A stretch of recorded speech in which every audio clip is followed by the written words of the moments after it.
নমস্কার বন্ধুরা। গরমে আমরা যে সমস্ত গাছের ফুল পাই তার মধ্যে খুব অল্প পরিচর্যার একটি বিশেষ গাছ হলো এই অ্যাডেনিয়াম। এই সমস্ত অ্যাডেনিয়াম অর্থাৎ মরু গোলাপের গাছগুলো প্রচণ্ড হার্ডি গাছ।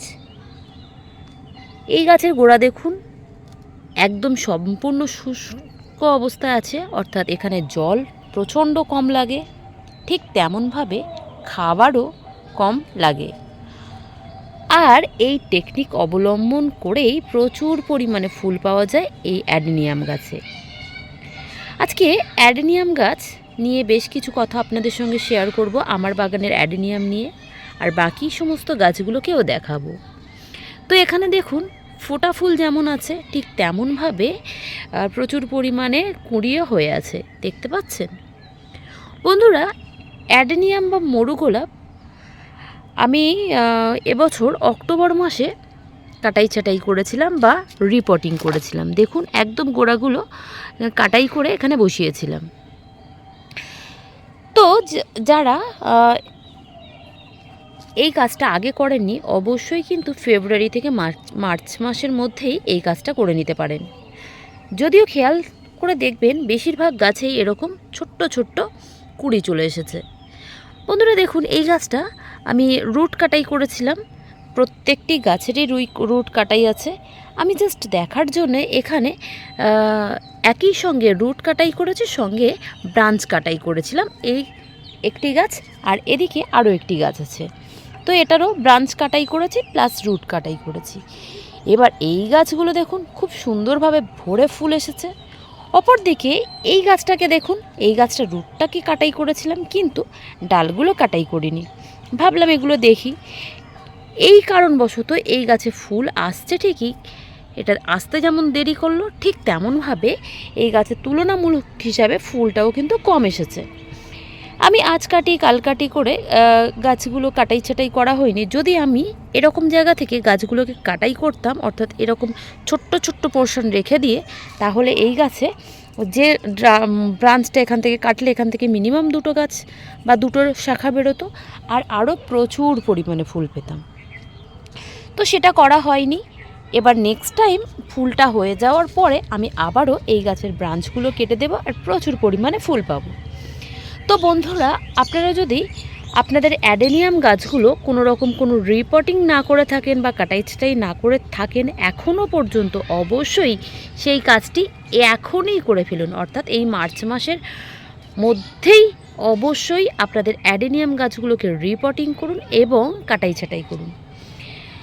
আগের বছর 2-3 বছর ধরে আমি কিন্তু জানুয়ারিতে করতাম না, ফেব্রুয়ারি মাসের শেষের দিকে অথবা মার্চের প্রথম দিকেই আমরা এই গাছগুলো কাটাই ছাটাই করতাম। এবছর প্রথমেই আমি অক্টোবর নভেম্বরে যে সময় ফুলটা কম হয়ে গেছিলো গাছে, তো সেই সময় আমি এই গাছগুলোকে কাটাই ছাটাই করেছিলাম। বন্ধুরা অবশ্যই অনেকে কি করেন বলুন তো, এই গাছটা যখনই ফুল কম হলো তখনই কাটাই করার ফলে যে সুবিধাটা হয়েছে, এই গাছ কিন্তু খুব তাড়াতাড়ি আমাদের এই সময় ফুল দিচ্ছে। দেখুন আমার দুটো গাছ আমি দেখালাম ভরে ফুল হয়ে আছে। এইবার আমরা যদি এই সময় কাটাই ছাটাই করতে চাই তাহলে একটা ক্ষেত্রে একটু তাড়াতাড়ি যদিও আমাদের গাছটা রেডি হবে, কিন্তু তাও ফুল দিতে কিন্তু বেশ দেরি করবে। তাই সামনের সিজন থেকে চেষ্টা করতে পারেন যে অক্টোবর নভেম্বর যে সময় আমাদের গাছের ফুলগুলো সম্পূর্ণভাবে কমে যাবে সেই সময় গাছগুলোকে রিপোর্টিং করা বা গাছগুলোকে কাটাই ছাটাই করা। তাহলে কি হলো, যে সময় আমাদের গাছগুলো ডরমেন্সিতে থাকে ঠিক সেই সময় আমাদের গাছগুলো সম্পূর্ণ রেডি হয়ে যাবে, নিচ থেকে শিকড় ছাড়বে আর গরমের প্রথমেই ফুল পাওয়া যাবে এই অ্যাডেনিয়াম গাছে।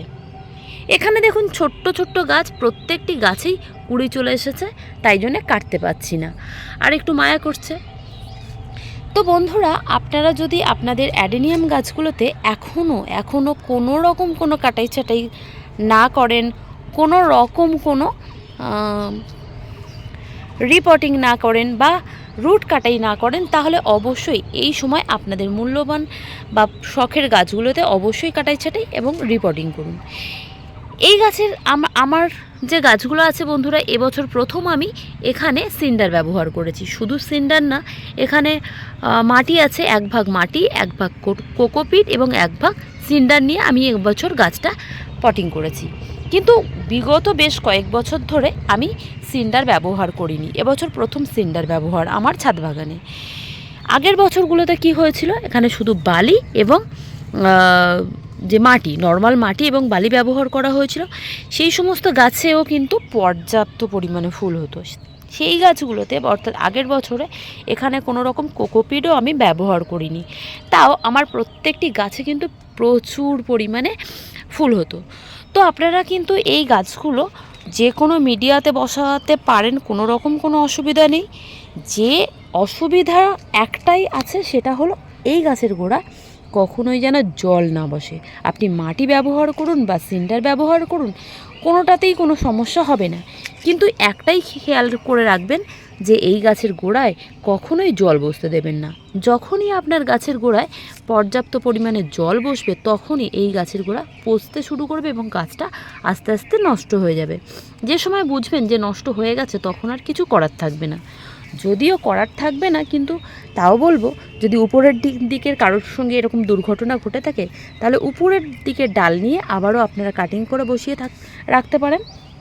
তার থেকেও খুব সহজেই আপনার অ্যাডেনিয়াম গাছ তৈরি হয়ে যাবে। তো বন্ধুরা, অবশ্যই অ্যাডেনিয়াম করুন এই গরমে। যে গাছগুলো এই সমস্ত গাছগুলো দেখুন, মোটামুটি সপ্তাহে 1 বার করে জল দেওয়া হচ্ছে। বেশি জল দিতে যাবেন না, বেশি খাবার দিতে যাবেন না। বেশি জল দিলে কি হবে, বেশি খাবার দিলে কি হবে? বন্ধুরা, বেশি জল এবং খাবার যদি আপনি অ্যাডেনিয়াম গাছের ক্ষেত্রে প্রয়োগ করতে চান অন্যান্য গাছের মতো, তাহলে আপনার একটাই সমস্যা হবে যে সেই গাছে প্রচুর পরিমাণে পাতা আসতে শুরু করবে। এরকম দেখুন প্রচুর পাতা, এগুলো তো হালকা আছে, এর থেকেও প্রচুর পরিমাণে পাতায় ভরে যাবে গাছ, আর ফুল পাবেন না। আর আপনি যদি জল এবং খাবার একদম লিমিটেড দেন, এখানে খাবার অক্টোবরের পর থেকে এখনও দেওয়াই হয়নি কোনো রকম কোনো খাবার, কেবলমাত্র 1 সপ্তাহ, 1.5 সপ্তাহ, 2 সপ্তাহ পর্যন্ত অন্তরে 1 বার করে জল প্রয়োগ করা হচ্ছে। আর তাতেই দেখুন গাছগুলো কি সুন্দরভাবে ফুল আসতে শুরু করেছে। তাই আপনি যদি নতুন কোনো বাগানি হয়ে থাকেন আর নতুন অ্যাডেনিয়াম চাষ করতে থাকেন নিজের ছাদ বাগানে, তাহলে এই জিনিসগুলো একটু খেয়াল রাখুন। আর চেষ্টা করবেন বন্ধুরা, এই গাছটা ফুল সানলাইটে, কখনোই অ্যাডেনিয়াম গাছ কিন্তু একটু ছাওয়া সুলভ জায়গাতে হয় না। গাছ হবে কিন্তু ফুল পাবেন না। আপনাকে যদি প্রচুর পরিমাণে ফুল পেতে হয়, তাহলে অবশ্যই গাছটাকে এমন একটা জায়গায় রাখুন যেখানে সম্পূর্ণভাবে প্রচুর পরিমাণে রোদ্দুর পায়। তো যত বেশি রোদ্দুর পাবে, যত বেশি গাছটা একদম নিট অ্যান্ড ক্লিন থাকবে, শুষ্ক আবহাওয়ায় থাকবে, কম খাবার পাবে, তত পরিমাণে এই গাছ আপনাকে ভরে ফুল দেবে।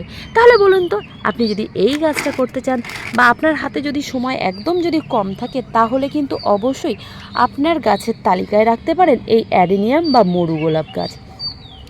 বন্ধুরা, অ্যাডেনিয়াম গাছের কিন্তু এখন বিভিন্ন ভ্যারাইটি আছে। দেখুন এখানে দুটো সিঙ্গেল প্যাটেল হয়ে গেছে, সিঙ্গেল আছে।